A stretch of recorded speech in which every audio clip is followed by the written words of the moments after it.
Hello tout le monde, nouvelle vidéo pour commencer cette année 2024. Il s'agit de mes classiques favoris du mois de décembre. Donc ça va être des favoris 100% Noël. Si tu veux des idées pour l'année prochaine, tu es au bon endroit parce que vraiment je vais te présenter 4 lectures de Noël, 4 films de Noël, aucune série ce mois-ci parce que je n'en ai vu aucune tout simplement.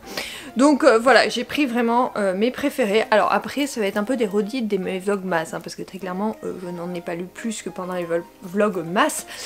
Mais voilà, ça permet de découvrir. Non, je crois qu'il y en a un qui est différent parce que j'avais pas eu le temps de finir pendant les vlogmas. Mais en dehors de ça, tous les autres, c'est des livres que j'ai lus pendant les vlogmas. Les films, c'est ceux que j'ai vus pendant les vlogmas. Bref, tu m'auras compris.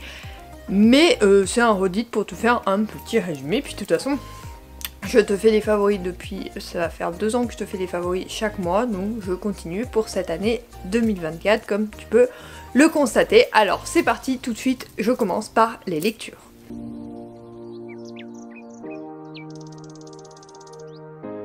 Donc j'ai relié 2 lectures en une parce que je vais te présenter la suite d'une trilogie. Il s'agit du tome 2 et 3. C'est Le mariage presque parfait d'une accro à Noël et Le bébé plus que parfait d'une accro à Noël de Laura S. Wilde.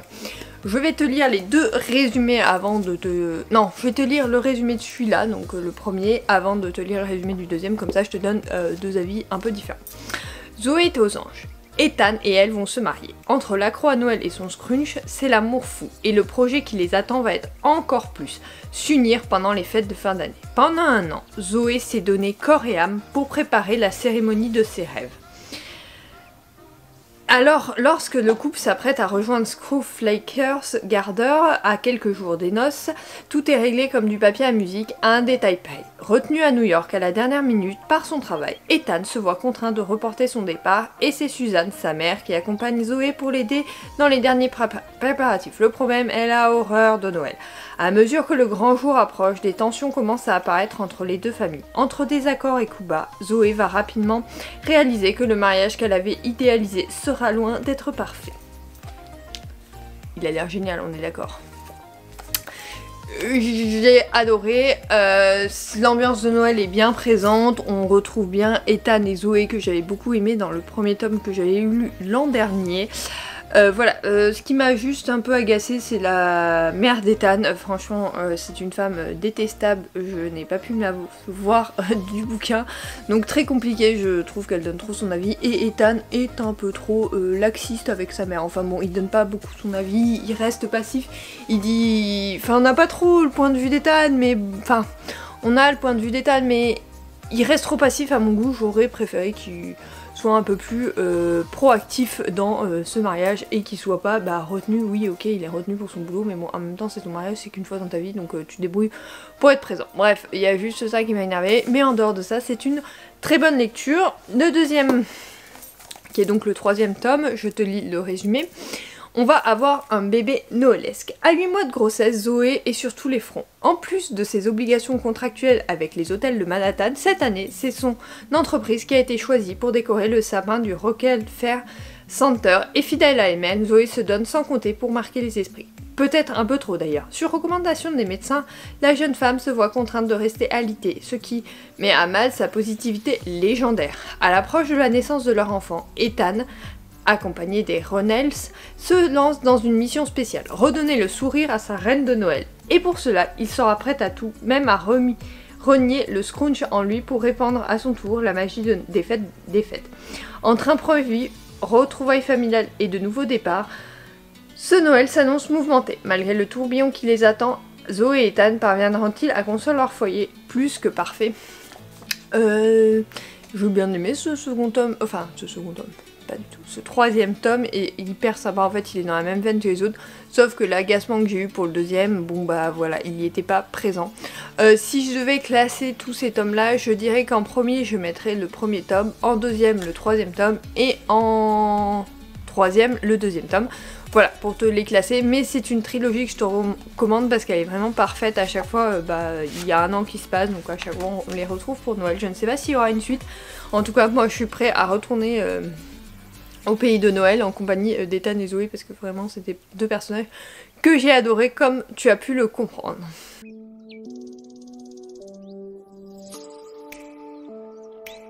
Toujours dans Noël, mais légèrement différent, je voulais te parler de Embarquement immédiat pour Noël de Karen Ponte. Alors cette lecture est vraiment originale, tu vas le voir tout de suite au résumé. Les jumelles Carpentier sont aussi proches que différentes. Et la période de Noël le démontre tout particulièrement. La première ne rêve que de chalets sous la neige et de feux de cheminée. La seconde de sable fin et de cocktails rafraîchissants. Aussi, quand leurs parents décident de leur offrir à chacune un voyage surprise, Margot et Maggie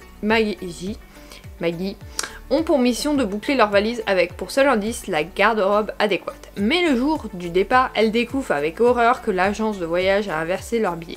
Margot, ses maillots de bain et ses robes légères s'envolent donc pour la Laponie, tandis que Maggie, bottes de neige aux pieds, débarque aux Seychelles. L'erreur est humaine, paraît-il.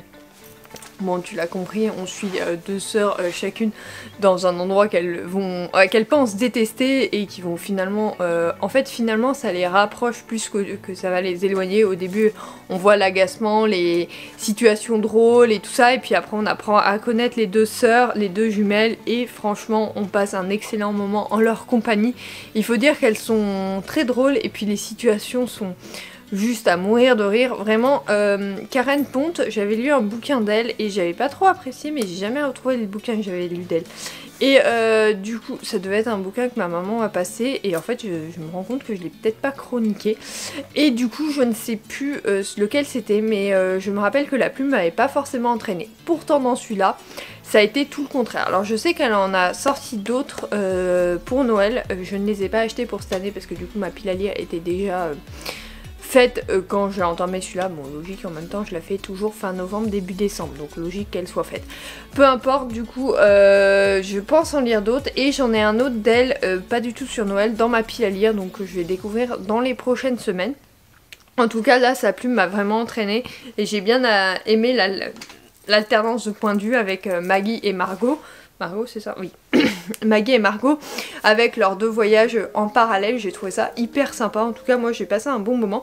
Donc, je te le recommande. Par contre, c'est pas une romance de Noël. C'est vraiment un roman de Noël, mais il n'y a pas de côté romance comme je peux le lire habituellement. Donc, ça fait une originalité parce que franchement, en fait, je me rends compte qu'en roman de Noël, il y en a finalement très peu. D'ailleurs, si t'en as, n'hésite pas à me les mettre en commentaire parce que je suis un peu curieuse parce que les romances... sont toutes formées pareil et on a du mal à trouver de l'originalité. Là, celles que je te présente, c'est vraiment celles qui sont le plus originales. Les autres que j'ai lues, c'est du classique, on a toujours le même schéma et ça peut être agaçant au bout d'un moment, donc j'aimerais pouvoir te proposer des romans comme celui-ci qui change de l'ordinaire, qui change des romances de Noël. Donc celui-là, vraiment parfait. Si tu connais pas, bah, je te le recommande.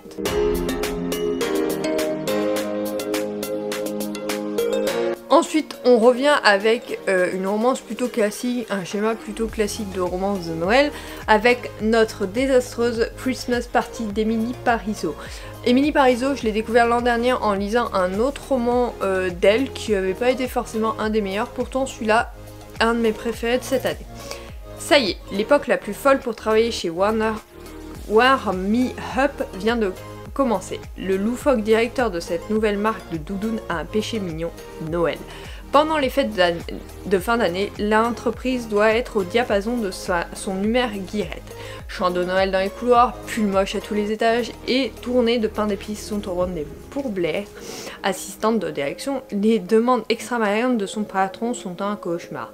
Sa dernière lubie a organisé une grandiose Christmas party pour tous les employés. Pour mener à bien ce projet, Blair ne sera pas seul. Le directeur lui a adjoint un binôme, Sonny, organisateur d'événements. Le mystérieux, agaçant et séduisant Sonny, qui n'est jamais d'accord avec elle et semble dissimuler bien des informations. Tout ce qu'espère Blair, hormis organiser la plus inoubliable des fêtes, c'est arriver à maintenir Sonny à distance pour ne pas révéler ses propres secrets. Alors, là on est dans un schéma plutôt classique, on va avoir deux personnages qui se rencontrent au travail, qui s'entendent pas forcément bien au premier abord, mais qui vont tellement passer de temps ensemble que de fil en aiguille ils vont finir par coucher ensemble tout simplement. Mais c'est pas ce qui enfin ça j'ai bien aimé, enfin le côté roman c'est plutôt classique, mais ça m'a pas forcément agacé ni transcendé. Après, l'organisation de la Christmas Party est plutôt originale, j'en avais pas. Par contre, la fin de cette Christmas Party, Ah bah je m'attendais pas à ça. Non mais en fait je m'attendais à ce que ça se passe mal, mais pas à ce point-là, parce qu'on parle d'une désastreuse quand même. Donc je m'attendais à ce que ça se passe mal hein, dans le titre. Mais comment ils ont formé la chose, je m'attendais pas à ce que ça se passe aussi mal en fait.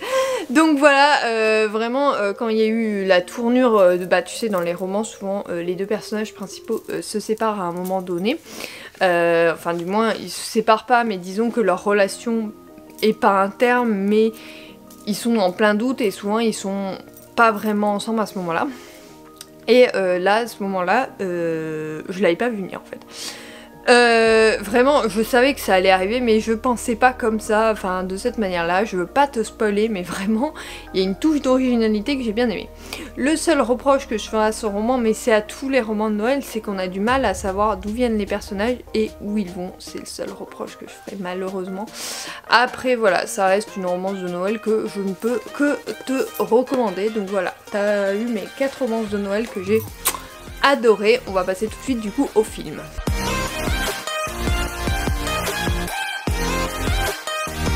Cette année, j'ai vu beaucoup de films de Noël, mais je vais t'en présenter 4, mes 4 préférés, les 4 que j'ai appréciés le plus, donc c'est parti. Le premier, c'est Family Switch. Donc, lorsque des membres d'une même famille changent de corps lors d'un rare alignement planétaire, leur hilarant voyage pour retrouver une vie normale va les rapprocher plus qu'ils ne l'auraient jamais cru. Donc là, on se retrouve avec une famille avec 3 ou 4 enfants, 3 enfants il me semble, un bébé qui va se transformer en chien, la mère qui va se transformer en sa fille, le père qui va se transformer en son fils qui va se transformer... Enfin bon, un gros bazar, ils vont intervertir leur corps mais leur esprit est bien présent. Et du coup chacun ne pensait pas passer les fêtes de fin d'année dans le corps de l'autre et ils ont tous des échéances. Donc la mère a un rendez-vous super important, le père se rend compte que ce qu'il organise n'est pas forcément apprécié. Le fils, je sais plus ce qu'il a. La fille, elle a un match de foot important. Ah oui, le fils, je crois qu'il a un exposé ou un truc pour l'université. Bref, ils doivent se débrouiller pour pouvoir vivre quand même malgré ce switch d'esprit. Et du coup, j'avoue que j'ai bien aimé, je trouvais ça drôle et hilarant, très familial, c'est un film très familial, donc c'est ça que j'ai aimé. Franchement, du coup, je te le recommande vraiment pour ça, parce que vraiment, c'est... Ouais, c'est appréciable, et puis ça change parce que j'ai tendance à regarder aussi beaucoup de films romancés de Noël, ou les classiques genre Sissi et compagnie, enfin la trilogie des Sissi avec Romy Schneider, oui Schneider c'est ça, que je regarde avec maman toutes les années, mais là celui-là il a une certaine originalité, très familiale, très drôle, à la fois hilarant et à la fois dramatique par moment. Bref, il y a un peu de tout pour que ça plaise au plus grand nombre. En tout cas moi je peux que te le recommander.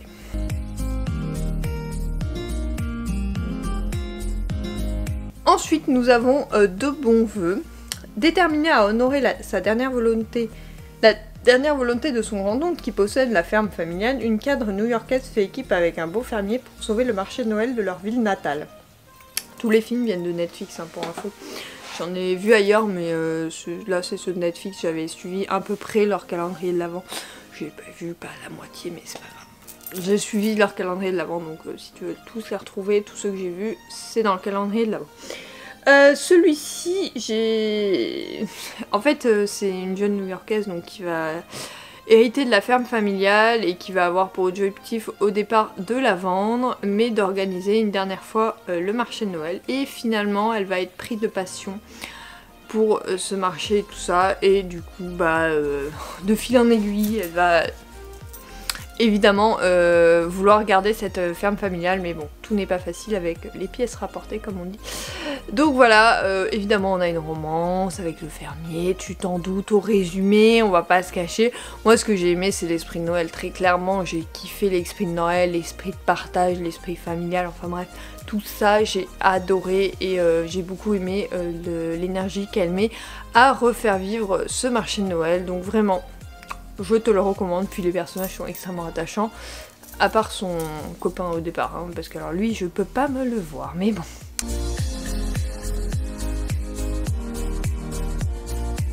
Ensuite, nous avons un Noël est servi. Molly Frost, jeune traiteuse, est engagée par la perfectionniste Jean Harrison pour le gala de Noël annuel de la célèbre fondation Harrison. Cependant, les choses se compliquent lorsqu'elle tombe sous le charme du neveu de son client.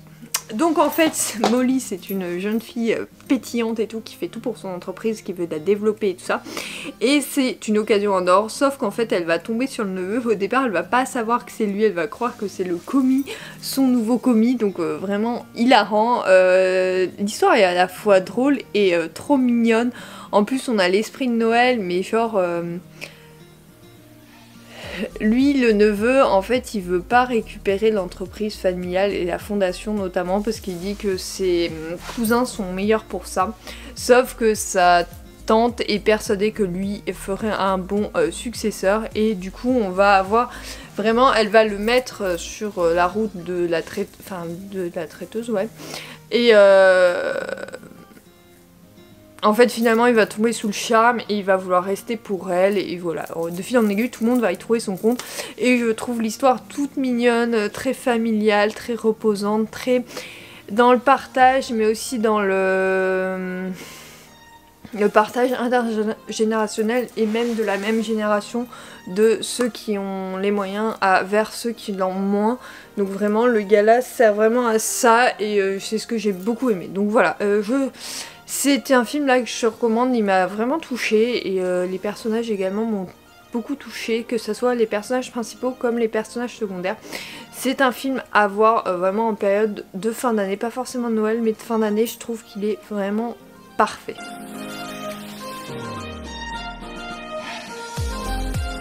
Et ensuite le dernier c'est Noël comme si de rien n'était. Afin de célébrer leurs fiançailles, Thea décide d'emmener Jason chez elle, mais ses racines indiennes et les traditions norvégiennes de sa famille se heurtent lors d'un Noël chaotique. Pas d'un mariage, ils sont pas encore du tout mariés. Donc en fait, les parents d'elle n'ont pas encore rencontré le fiancé en fait, et finalement lors de cette rencontre, elle ne leur avait pas précisé, elle avait dit qu'elle venait avec lui, mais elle n'avait pas précisé ses origines indiennes.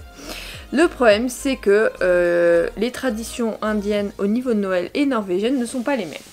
Alors, comme je te l'avais expliqué lors des vlogs, c'est vrai que quand on réunit deux familles lors de Noël, bah, les traditions ne sont pas forcément les mêmes. Quand on voit la famille de mon mari et la mienne, nous on est beaucoup dans le partage, on passe un bon moment ensemble, genre là on a cuisiné avec ma mère, mon mari et moi, tout le monde était dans le séjour, enfin voilà, tout le monde profite.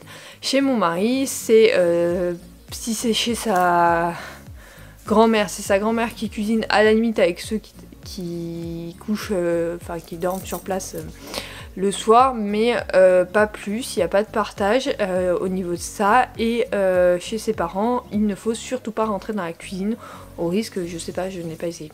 Très clairement, je n'ai pas essayé, mais voilà, au risque de vraiment se prendre je sais pas, quelque chose, enfin voilà. Donc du coup, nous on n'est pas du tout pareil, eux c'est beaucoup moins joyeux, beaucoup moins festif, nous c'est très très festif Noël, il y a de l'alcool à gogo, on était à 2 cocktails, après il y a, voilà, il y a beaucoup d'alcool, il y a beaucoup de nourriture, il y a beaucoup de partage, on te met pas la pression si tu n'aimes pas un truc, genre les huîtres on les a achetées principalement pour mon grand-père et mon mari.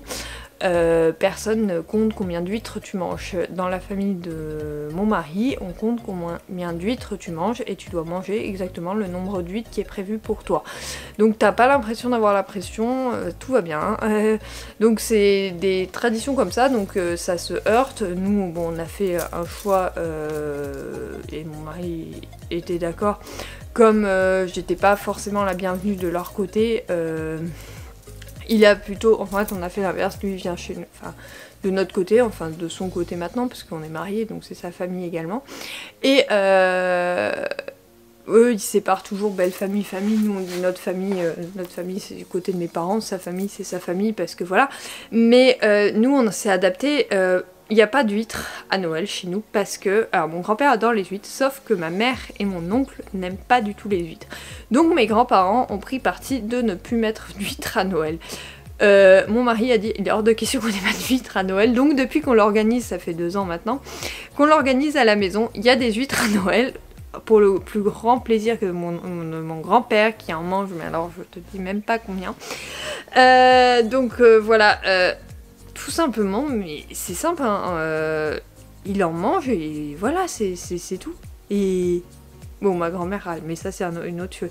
Et voilà, et on a adapté ça, pareil, sur certains cocktails et tout, on évite les trucs gazeux, parce que lui n'aime pas les trucs gazeux, donc on évite. Après il y a d'autres trucs, enfin on sait qu'on doit cuisiner en grande quantité déjà parce qu'il y avait mon père, maintenant il y a mon mari, du coup on fait des très grande quantité, en fait on compte, en fait eux ils comptent pour 2. Et voilà, et on a adapté tout ça, on a adapté, en fait c'est pas ses traditions mais ce que lui il trouve comme indispensable, on l'a mis dans notre Noël ce que moi je trouve indispensable en fait c'est tu t'adaptes ou tu viens pas quoi, grosso modo c'est ça. Bon cette année on n'a même pas été invité donc comme ça règle le problème. Mais voilà, donc du coup là quand j'ai vu ce film j'ai eu l'impression de voir ça en fait. Parce que les parents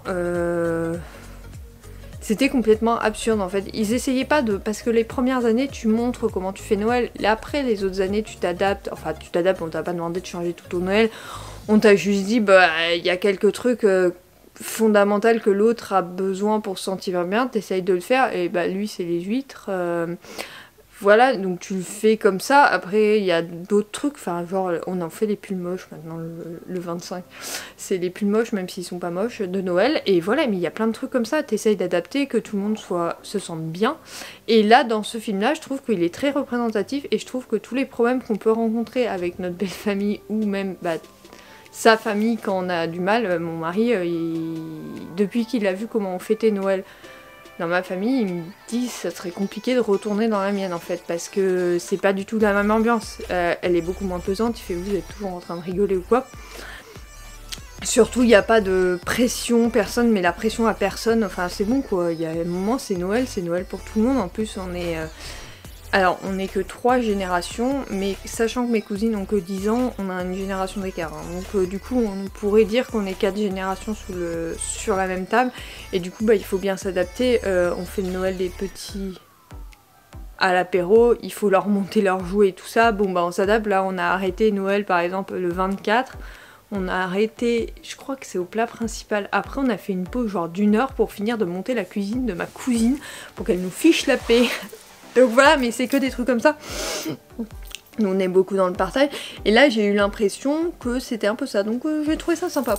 Très instructif comme film. En tout cas, ceux qui comprennent pas ce qu'on veut dire quand on dit qu'on a 2 familles différentes, allez voir, enfin regardez ce film, vous allez tout de suite comprendre ce qui se passe dans nos esprits.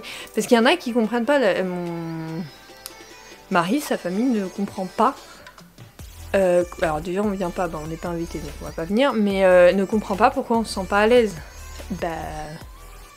Ça nous est jamais arrivé machin, mais ils sont comme ça depuis des années, donc ça nous est jamais arrivé, vous avez jamais accepté de nouvelles personnes en fait, tout simplement. Donc voilà, ceux qui comprennent pas, franchement regardez ça parce que c'est très instructif. Donc voilà, ça c'est mes films que j'ai beaucoup aimés. Cette vidéo est maintenant terminée, je sais pas, elle a l'air un peu plus longue que les autres parce que j'ai un peu plus de rush. Bref, on verra bien, je vais faire le montage en espérant pouvoir faire l'export aujourd'hui avant de partir, et sur ce je te retrouve dès la semaine prochaine pour mon bilan lecture et dès mardi prochain pour un wiki vlog. On reprend les wiki vlogs pour cette nouvelle année, j'espère que ça te plaira.